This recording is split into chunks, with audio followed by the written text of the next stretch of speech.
So, before we get too far ahead of ourselves here, let's just go ahead and add Dr. Lott to the conversation, and we'll get started over here right now. Good morning, Dr. Lott. How are you, my friend?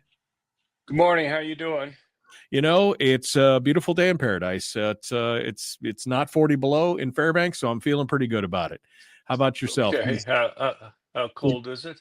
It's like 18 degrees, so it's not too bad. But been plenty of times that I've come to Fairbanks in March, and it's been a little colder than that. So that's it's all good. Dr. Okay. Dr. Lott, you've been doing, of course, yeoman's job over there at the Crime Prevention Research Center, and you've got this recent piece up from the Federalist, which is talking about defensive gun use, specifically concealed carriers, because we've been told that they are the bane of our existence, right? I mean, we're dangerous. I remember when the first arguments were coming up for whether concealed carry laws should be enacted, and the people in Florida it's going to be shootout at the OK Corral, et cetera, et cetera. But the data is showing some different things. So please walk us through what's going on with this and what it means.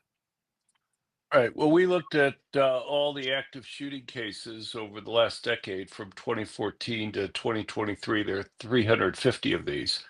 And the FBI defines an active shooting case as a gun fired in public, not involving some other type of crime like a robbery or a gang fight over drug turf. And anything from one person being shot at and missed all the way up to a mass public shooting. And we wanted to look at this because, as you say, you go and watch TV cop shows or whatever. And over the last couple of years, the gun control groups have been working with the script writers and producers on these different TV shows, constantly showing people with concealed carry permits either accidentally shooting the wrong person, getting in the way of the police, getting killed themselves. Always something going wrong if you watch ABC, NBC, CBS, or Fox. And so we just wanted to get an idea of how accurate that was. And what we found was that police, because they're in uniform, have a very difficult job stopping these types of active shooting cases. The problem that you have is that you have real tactical advantages for the attacker in these cases. They can either wait, if they see a police officer there, they can wait for the police officer to leave. They're not going to go and do the attack if the police officer's right there. Or they can move on to another target themselves. Or if they're going to insist on doing the attack in that particular place at that time, who do you think they take out first? They're going to take out the police officer because they know that they're the one person there that clearly has a gun. But there's a big difference when you're talking about concealed carry permit holders because they don't know whether there's somebody there or who it is. If you have a number of people there, they have no clue who it is that might have a gun. Right. And what you find is that concealed carry permit holders are much more likely to stop these attacks. Over half of the attacks, about 52%, are stopped by concealed carry permit holders versus about 44% for police officers. But you also see a number of other interesting findings, and that is police are much more likely, about 7 times more likely, to end up being killed by these attackers than permit holders are. And they're much more likely to be wounded than permit holders are because they're the one person they know to begin with has a gun that they'll go after. Right. They have this ability. And there's some other interesting things that we found. So, for example, there's no cases where a permit holder got in the way of the police. There's only one instance where a permit holder had his gun taken away by the attacker. The police didn't have any cases like that. But possibly one of the more interesting things is that only one time did a permit holder accidentally wound a bystander Out of the 180 times that they stopped these attacks, by contrast, there were 4 cases where a police officer accidentally shot and killed uh, the wrong person. 2 of them were actually fellow police officers, kind of friendly fire type incidents. Right. So it Right. was rare in either case, but it was even rarer for concealed carry permit holders to accidentally shoot the wrong person. I mean, these numbers are pretty staggering, Dr. Lott. And of course, the FBI, they just don't do it justice. It's not just errors in reporting a lot of this. Some of this stuff it's just flat out missing. And it leads to the question that I think a lot of people, ask in these kind of cases where there's a lot of statistics that are floating around, but are being selectively reported. Is this because they're simply just bad at their job, or is there some kind of agenda that's being kind of foisted from on high to guide these numbers, I guess? It's kind of hard to get inside people's minds and to know why they're doing the types of things that they're doing. Uh, I mean, I dealt with the FBI and their active shooting reports when I worked at the Department of Justice up until January 2021. And, obviously, with regard to these active shooting cases, you and I have talked about the problems that they've had before, that they missed a lot of cases, um, a huge number, in fact, which are almost hard to believe. But what makes it particularly difficult to accept is that even when you go and point out to them cases that they've missed, they even years later, even w- when you've had a situation where they've admitted that they missed something, they still haven't gone back and fixed it. And that's something that's very concerning. That kind of gets more to real bias that's there. But look, there are lots of problems with the FBI in terms of data problems. I mean, one of the things that concerned me a lot last year, and I think was done in order to try to influence the presidential election, was just how the FBI hid changes that they were making in the overall crime data. Um, for a year, we were hearing news stories with headlines that would say crime is down, but people mistakenly think that it's increasing.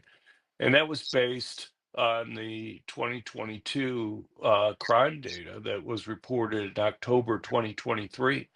In fact, even when David Muir was doing the presidential debate between Trump and Kamala Harris, and he was correcting Trump, uh, saying, well, the FBI shows that crime has fallen. The only crime data that was available that was final at that point was still from the 2022. The final data for 2023 didn't come out until September of last year. But when they had the report come out for 2023, uh, they very quietly and secretly revised the data for 2022. There was no mention in their press release that they had changed the data for 2022. There was only one footnote that was one sentence long in the report itself, buried there, that said they had updated the data for 2022, but no mention that it had gone from originally reporting a drop to an increase, and no explanation for why they made the change or what the change involved. And even when it was discovered and the press started reaching out to them before the election, they still refused to clearly state that they had made a change. They just would say, "We stand by Right. our data," which What does was that mean? just, What does that mean? yeah, Our data is wrong, but we did change it and we updated it, but we stand by our data and we're not telling you that we changed it. I mean, what does that what does that say? yeah. Well, I mean, it's very concerning, and uh, it makes it. And the thing is, it's important for the election because so much of the debate was about the crime data that was there. And you would think, given that for a whole year the media had been relying on this erroneous data that they had reported for 2022, all during the presidential campaign. You'd think even if it wasn't being heavily relied, you would think that they would feel some obligation to say, look, the data that we put out before was wrong. Here's the corrected data. Here's why we corrected it. But nothing like that. You'd think they would do that in any case. Sorry about that. Dr. John Lott is our guest from the Crime Prevention Research Center. You can find him at crimeresearch.org if you'd like to take a look at what he's writing and what they're working on right now. We're coming up on the break, and so we're going to take a quick one. And when we come back, we'll continue our discussion with Dr. John Lott. I got some questions because he did mention one of my favorite topics, which is Hollywood, the television, the movie industry, and the anti-gun folks working hand in glove. And he's got some things to say about that. And I think it speaks to a larger cultural issue as well, about what's going on in the fight over gun control. And we're going to talk with him about that in just a moment. The Michael Duke Show, common sense, liberty-based, free-thinking radio. It is Firearms Friday. Back with more right after this.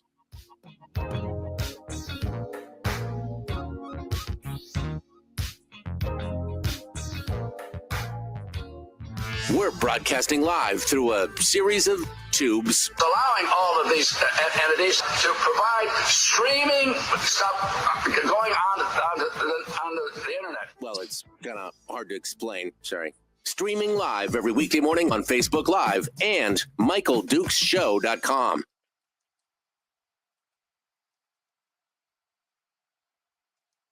All right, Dr. Lott is our guest. I apologize for the folderol here, but I've got I'm working in 2 different systems and 5 different screens and everything else today, so apologies on that. Dr. Lott, you've been beating on this drum for a bit now on the misreporting, the underreporting, the changing without notice, and all these kind of things that are going on at the FBI. And I guess my question to you is, now that President Trump is back in the White House and his administration is moving forward, we got Dan Bongino, we got Kash Patel. Do you have hopes that this is going to change, that this is going to go back to where we can have some trust and some confidence in what they're doing? Or is this a slow process? Do you think he'll be able to turn this around, or will the bureaucracy be too entrenched to, is it a bureaucratic problem, I guess, is my big question. Well, I think it's going to be a tough slog to go and fix these things. They have a huge job. Obviously, I think most people are probably focusing on a lot of the other political biases that have existed with the FBI. You've had everything from spying on a presidential campaign to, spying on Catholics to spying on people who go to school board meetings. There have been a whole range of these types of issues out there. And you have a huge number of people that are kind of at the national office there, and they're going to try to move people out into the field to actually go and do crime fighting work. They have a lot to do. But Kash and Dan are smart people. I know them both some. And Dan actually kind of does do the day-to-day running of the FBI. That's what the deputy does. And but it's going to be hard because they have so many problems to deal with, so much entrenched. After you may remember that famous picture where they had many of the FBI agents kneeling for Black Lives Matter type thing. The ones who didn't kneel, my understanding, got sent out to, the equivalent of Siberia in terms of FBI offices. The ones who did kneel end up getting promotions. And so, you have a lot of entrenchment there for people based on their political views over time. But with regard to the data, the problem that you have is, you know, when I was working in the Department of Justice, I'd get asked, how is it that you can have the FBI spy on a presidential campaign and not have any leaks or whistleblowers there about the problems that are going on? And the answer is pretty simple. If everybody agrees with everybody else politically, uh, you know, you're not going to have leaks or whistleblowers if they all think that this is great, important stuff that they're doing. And I worry, at least from my interactions that I had with the FBI data people, that pretty much everybody there is a true believer. And the problem that you face is you just can't get rid of everybody because they have a lot of institutional knowledge there about how the data is put together and what's done. Right. And the other problem that you have is the president really only has two political appointments at the FBI. They have the director and the deputy director. There's no political appointee who runs the data that's there. Right. So they could go and bring in somebody who, is who basically would go and who basically as a civil servant to go and do that, but there's no political appointee that they have. Dr. John Lott is our guest. The Crime Prevention Research Center. The Michael Dukes Show continues. We've got more coming up. We're jumping back in. We're already back in down home in Homer and on the peninsula. We're going to continue here. Fairbanks is joining. Let's get to it. Here we go.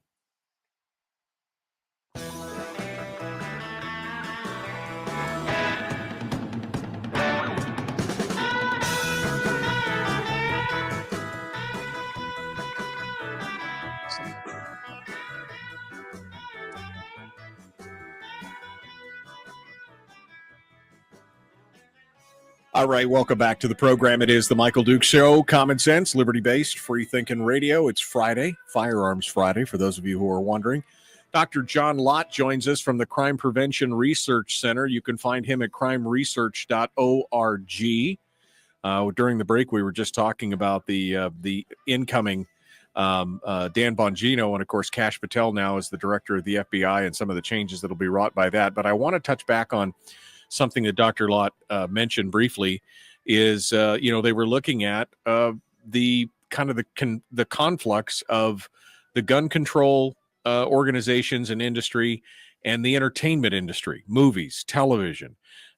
These people have been saying the quiet part out loud in those areas. They've been bragging about working with, movie producers and show writers and stuff like that. I mean, quite honestly, it's one of the reasons why I started Firearms Friday all those years ago, was because I got sick and tired of watching this narrative that was on television that anybody with any normal person with a gun, the character was a doofus and the thing, and they just didn't know and they didn't understand, and everybody was terrified, and it was just this whole persona that was portrayed on gun owners, and it's been a battle we've been fighting for years, Dr. Lott. Yeah, no, it's pretty bad. You have millions and millions of people who watch these shows, and there's all sorts of biases, both with regard to guns and with regard to policing that's there, that misinformation that's put out. It's, you watch, you watch Law and Order, and you think licensing of guns is used all the time in order to go and actually solve crimes. In reality, it's like never used to go and solve crimes. In theory, if a criminal goes and uses a gun in a crime and he leaves it at the crime scene and it's registered to the criminal, then you can go and trace it back to the criminal there and solve the crime. But, they use it in part because of political biases, but they also use it as a conceit to go and solve the crime within the half hour or whatever that they have to go and solve the crime that's there.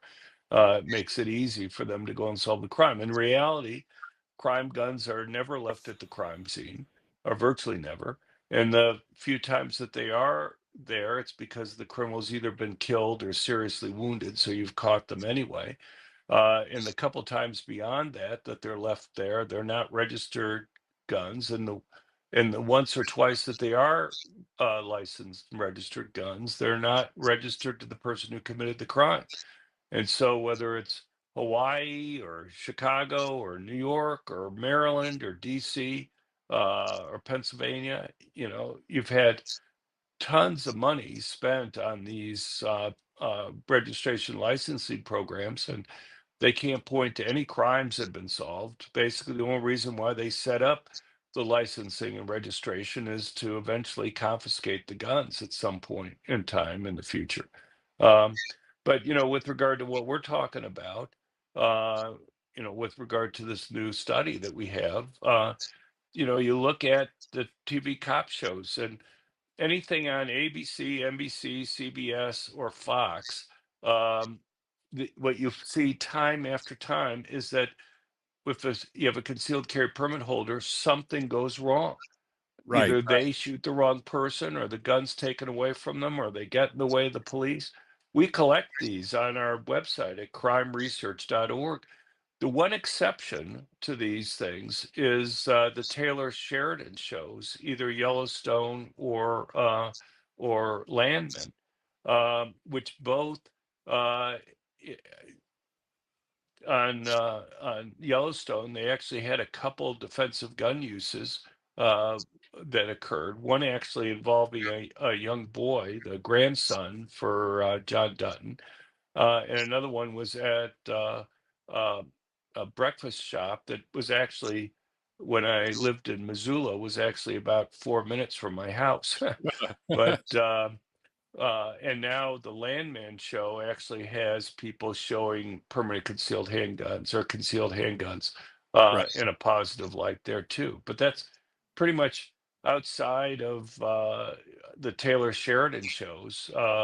You just don't see it at all. And so that actually was kind of the motivation for us going and doing the looking at this, just to see how accurate or inaccurate the media is on this. Dr. John Lott's our guest from the Crime Prevention Research Center. You're right. And that was what I got sick and tired of seeing, especially with all these police procedurals and everything else, where they continue to kind of push the false narrative, and they treat everybody, any private citizen gun owner is treated like there's some kind of wackadoo. There's like an eye roll or something that goes on. Like you said, they end up in the story, they end up shooting a member of their household because they had a gun. And the moral of the story is you shouldn't have a gun. And yet you've got statistics that show that, again, proper, citizens who own firearms, that have had the proper training, that are responsible and do that, they are, more responsible. And in fact, in a lot of ways, they are more law-abiding than even police officers across the country. I mean, it's the statistics show that it's just a false narrative. Right. Look, I mean, police officers are very rarely convicted of any type of crime with a firearm. They're convicted about 1/20th the rate of the general population. But as you say, permit holders are convicted at about 1/12th the rate of police officers, and they lose their license for about 1/12th the way, and it includes a lot of things that really aren't even crimes in that number. So the effective rate for actual convictions is even much lower than that. It's like 1/240th the rate of the general population. And it's hard to think of many other groups that are as law-abiding. But the type of person who goes and carries a gun, who's a law-abiding individual, they go and get training on their own, even in constitutional carry states like Alaska, because they know a lot's at stake. If they do something wrong, they risk crossing the line into accidentally becoming a felon. And so they want to know what the rules are. And so you actually see when states like Kansas or Idaho have moved from a pure permit system to constitutional carry, Right. you see a big increase in the rate that people go and get training. Yeah, no, we've advocated for that on this show for years. We call it the rule of three. If you're going to buy a firearm, you should plan on spending at least 3 times the cost of the firearm, one chunk for the gun, one chunk for all the materials and, great, good holsters and training stuff, cleaning materials, and then 1/3 for training. You've got to have the training. I mean, there's just no two ways about it. Even in a state like Alaska, we are a constitutional carry state. I still went through the concealed carry course back in the day, and it taught me a lot. I mean, I've been carrying a gun for a long time, but it taught me a tremendous amount about use of force and everything else. And that's a responsible thing to do. But again, we're portrayed poorly in that light. Yeah. One thing that's interesting is that when you move to constitutional carry, people, as I say, go out and get the training. But the thing is, the training changes. Often, what you see when you have right to carry laws, you have politicians involved in kind of setting up what the training is. And they put in many cases, all sorts of kind of useless things. California, for example, makes you spend an hour and a half on safe storage of guns. And I think a lot of it is just trying to indoctrinate people, exaggerating the risks of guns in the home and things like that, Right. which is unfortunate. But the politicians, and kind of compromising and what have you, often puts in a lot of useless type of things or actually counterproductive things. And when you move to constitutional carry and you don't have the politicians involved in it, the type of training that you have in many states actually improves and becomes much more useful for people. Right, because it's practical and because they have to compete in the open market to attract eyeballs and to get people into the classes. They have to be compelling and they have to be useful and they have to be cost effective. And it's not hours and hours of wasted time. I think that's a great point to make there. Dr. Lott, we were talking about before or during the break, rather, we were talking about the incoming aspects of Kash Patel, Dan Bongino. You said that, they've got their work cut out for them, that Dan's a good guy for the deputy director position. And there's been some discussion. JD Tuchili over at Reason Magazine wrote an article. Since Kash Patel is also the interim director of the ATF right now, there was a question and a thought that maybe, possibly, that would be something that would be laid at Bongino's feet when he came on board, where they would try and fold that under as a part of the deputy director's duties would be to oversee the ATF. What are your thoughts on making Patel the interim? Is this a permanent fix? Are they going to roll it together? What are your thoughts on this as you look at this? Well, the acting director for the ATF, I think, can only be there for like 210 days, something like that. There's a limit on how long they can be there. And I mean, I think Kash is a great guy, and I think that there's a lot that can be done. And I think I met Kash. He's an extremely smart guy.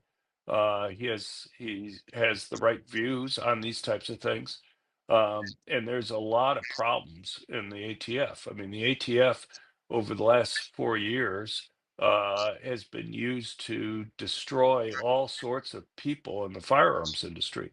You had the zero tolerance policy. Biden phrased it as going after, rogue gun dealers who were selling guns supposedly out of the back of their store to criminals. And of course, that's false. If they had information on that, they'd prosecute them and put them out of business anyway. But what you find is that what they were doing is going after somebody for, one typo or two typos that they had made 18 or 19 years ago that had been looked at by the Obama administration and been closed. And they'd made no other typo, just transposing two letters in one word on one form, and reopening those cases because they couldn't find anything else and using it to take away somebody's license to be a firearms dealer. And they had put literally thousands of gun dealers out of business. You had other things like Obama had Operation Choke Point, where he had put out trying to put out of business people in the oil industry or people in the firearms industries that they didn't approve of politically, by putting pressure on finance companies not to go and do business with people in those industries. So, you know, can you operate if there's no financial institution that will handle the credit cards or checks for your customers, that won't Right. set up a bank account for you? Right. Yeah, you can, but it's a lot more costly to operate. And Trump got rid of it when he got in there during his first term, and then as soon as Biden got back in there, he reinstituted it. Right. And God knows how many companies they put out of business in oil or coal or firearms as a result of that. And you had other things like them putting together a national gun registry. Um, this is one reason why they were working with Bank of America to know all the transactions people had used their credit cards for to go and Right. buy guns. Right. Merchant It's codes and stuff like that. Right. it's the reason why they were pushing for these universal background checks so they could have a complete record of everybody who purchased a gun. This gets back to the thing that we were talking about earlier about whether licensing and registration actually is used to solve crimes. You have a case right now that the Supreme Court heard last October that we're waiting to hear a decision on, the Vanderstock case, which deals with what they call ghost guns, which are really homemade guns, guns that we've had. Homemade guns have existed here since before the United States was even a country. Right. And, but, the Biden administration tried to scare the Supreme Court justices by saying how important this was for solving crimes, even though that's not true. And, I hope uh, uh, what's going to happen quickly is that Cash and Pam Bondi are going to withdraw the earlier rules that they had for the ghost gun stuff and make the case moot so that the Supreme Court won't have to issue a decision on it. Because I worry that John Roberts and Amy Coney Barrett might be swayed by the false claims about how important it is to solve crimes rather than just looking at whether the law is correct or not, Right. or the Well, regulation is correct or not. and that's where they could really use some statistics on how many times that's actually those statistics are actually used. Dr. John Lott is our guest. Dr. Lott, hold with us here. We're going to do one more segment, and up next we're going to talk about HB89. That's the red flag law here that is being proposed by Representative Andy Josephson here in the state of Alaska, and it is it's I don't think it's going to go anywhere, but I get worried when they keep bringing it back up again and again and again. We're going to talk about that with Dr. Lott here in just a moment. The Michael Duke Show, common sense, liberty-based, free thinking radio. Back with more right after this.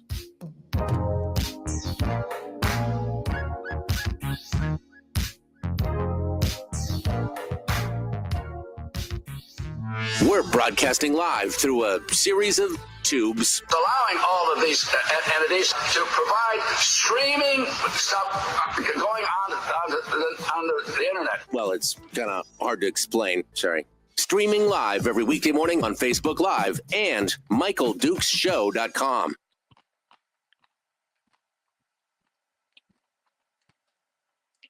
If you need somebody to testify up there on the bill, let me know. You know what? I'm going to pass your information on to one of the House members who might be in the chat room here. I'm looking to see if Representative McCabe is in the chat room, or Senator Myers. They both frequent the chat room quite often.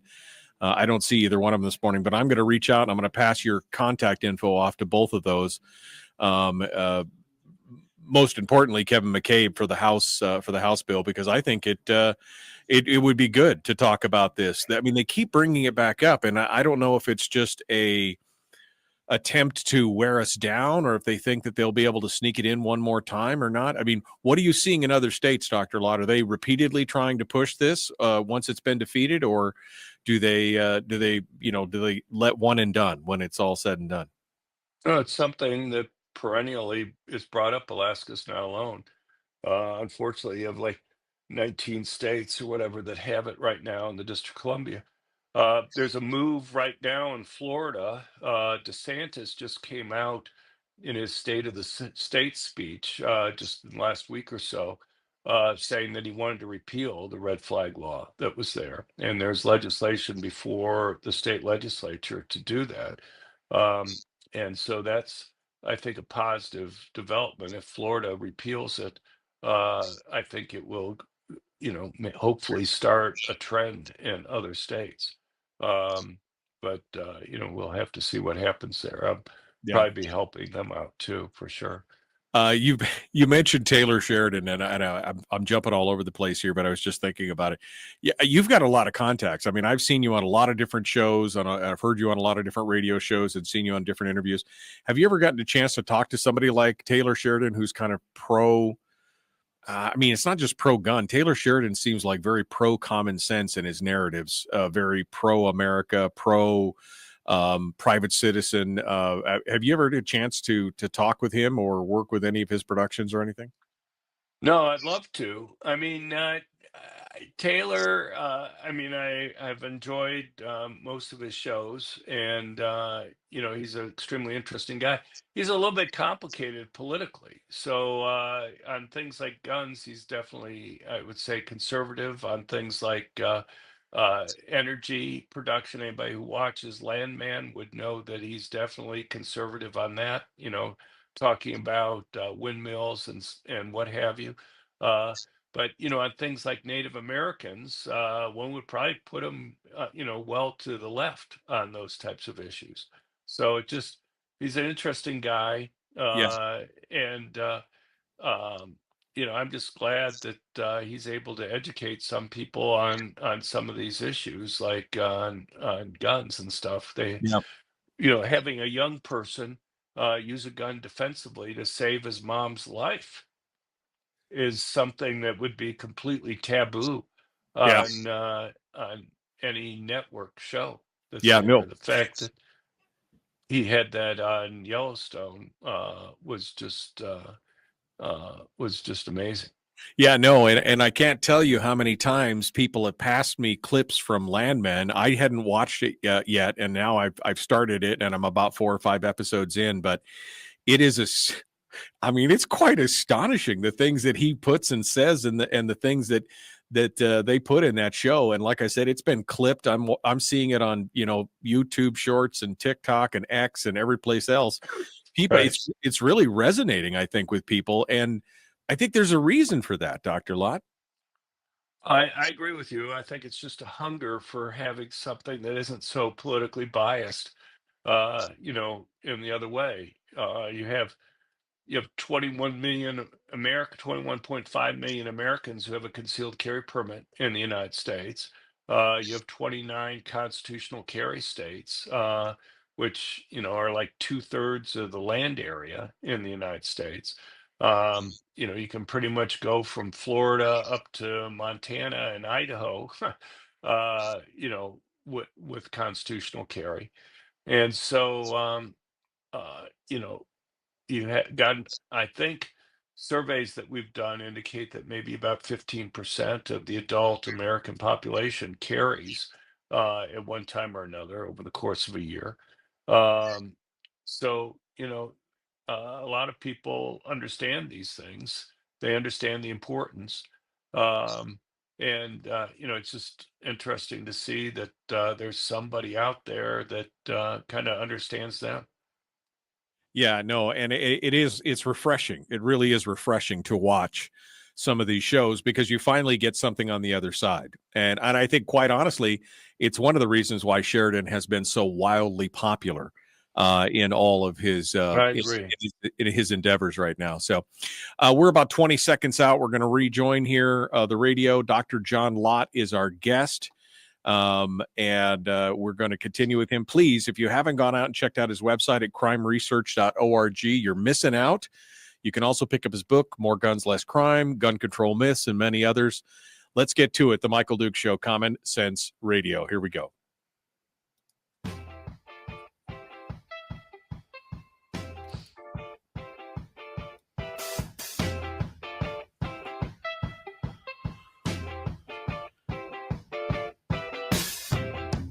All right, we're back. Dr. John Lott is our guest. The Michael Dukes Show continues. Dr. Lott is with us. You can find him at crimeresearch.org if you want to take a look at what he's always putting up his latest pieces, what he's writing about, his various interviews from around the country. And he's being interviewed by a ton of people all the time. He is an expert in statistics, and especially when it comes to crime and gun use and gun laws and things like that. Dr. Lott, we here in Alaska continue to face, and I just asked you the question during the break, you said it's a perennial problem everywhere, but we've already defeated this red flag gun law thing here in Alaska a couple times. And yet the Democrats in the legislature just keep bringing it back again and again and again. My friend Tom Knighton over at bearingarms.com has written another piece about it, quoting some of the stuff out of Must Read. But here we are yet again talking about red flag laws. And there are serious problems constitutionally in due process terms and just in actually fixing the problems that they say they're trying to fix. Give us your thoughts on the red flag situation and this bill that's up here in front of the legislature here today. Right.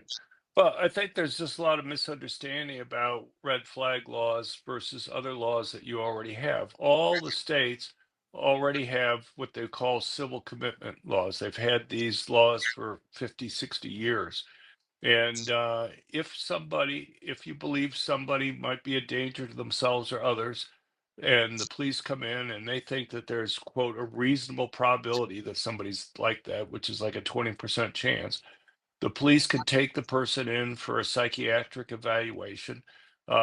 If the psychiatrists that evaluate the person think that there's a reasonable chance that the person is in fact a danger to themselves or others, there can be an immediate court hearing where evidence will be presented there. Witnesses can be cross-examined, and a judge then, if the judge thinks, it depends on the state, think that there's a preponderance of evidence, or it could be higher standards, uh, it could be beyond a reasonable doubt, believes that that's the case, the judge has a wide range of options that are there where they can go, and if they think the person, they can go and say, well, if you agree to go and see voluntarily a psychiatric expert, we'll have you come in another week or two and we'll reevaluate the situation.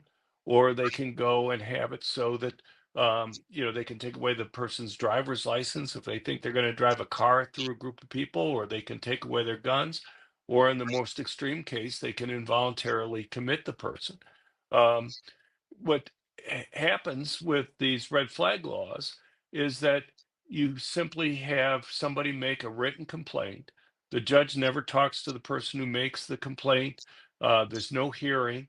And based solely on that written complaint, the judge will make a decision whether or not to take away a person's guns. The only thing that the judge can do under red flag laws is to take away a person's guns. So this is used usually, almost always, for somebody who you think is suicidal.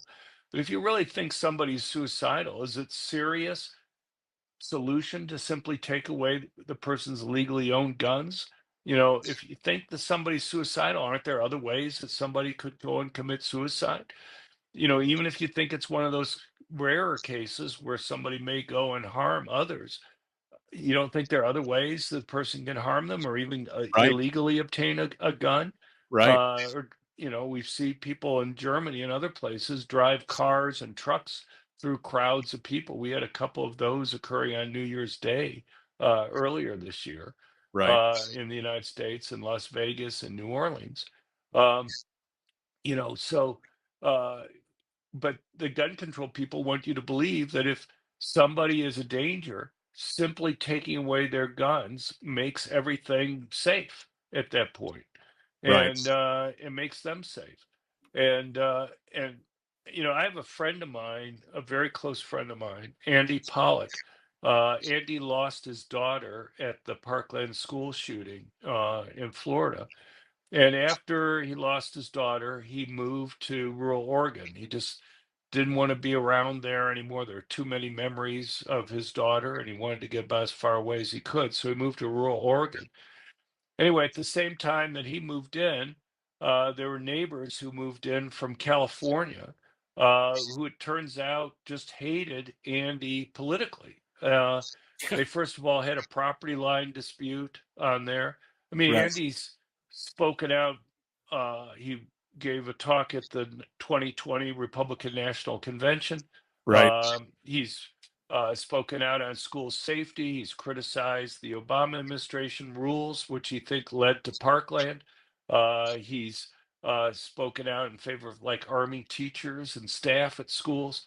Right. These neighbors just thought that he was just the most horrible person in the world. Right. And so anyway, they did a property line dispute. They lost that, and then they brought extreme risk protection orders, these red flag laws against him. All they had to do was put in a written complaint. Andy was disarmed.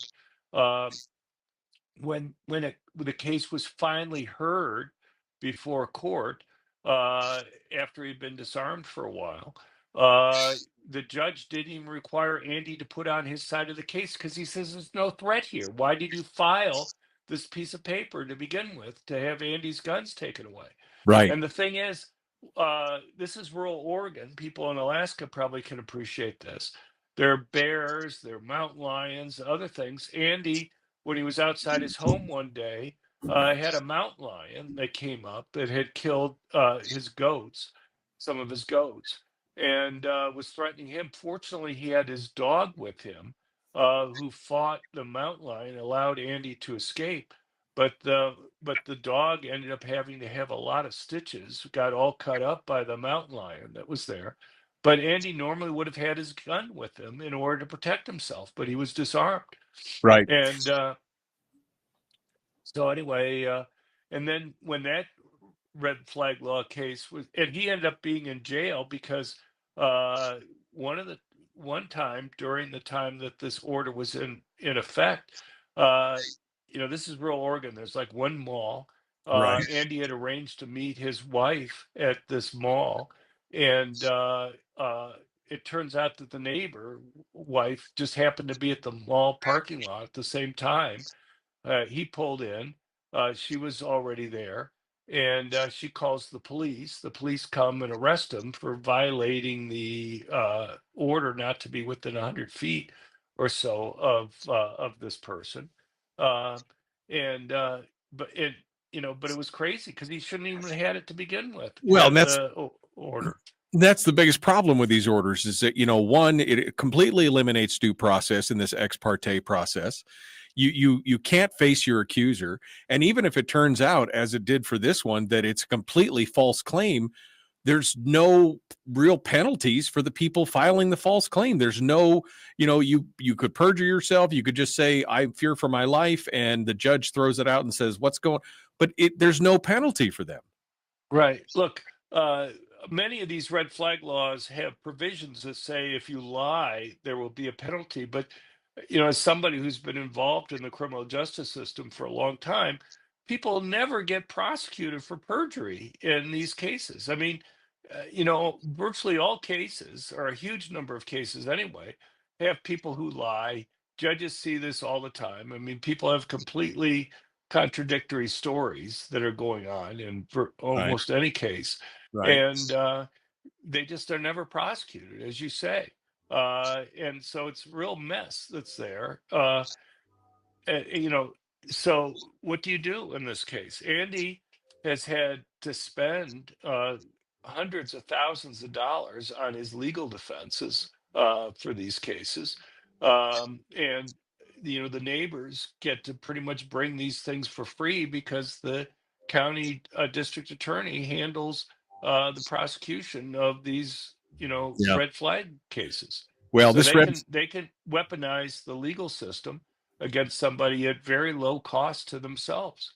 It's a danger. It's a danger anywhere it is, and we're not going to stand for it here in Alaska. There should be some penalties for the DA for bringing it along in the first place. Quite honestly, he should have investigated and figured it out. But Dr. John Lott has been our guest, crimeresearch.org. If you want to find out more about Dr. Lott and what he writes about and what he does, we're going to continue here in just a moment. The Michael Dukes Show continues. Hour 2 is dead ahead. Chris Chang, Top Shot champion, season 4 of the show Top Shot, is going to be joining us, as well as finishing things up with Willie Waffle from wafflemovies.com. That's all dead ahead here on the Michael Dukes Show. Common sense, liberty-based, free-thinking radio. If you're going to go, be kind, love one another, live well. Dr. Lott, hold the second. We'll be right back with more.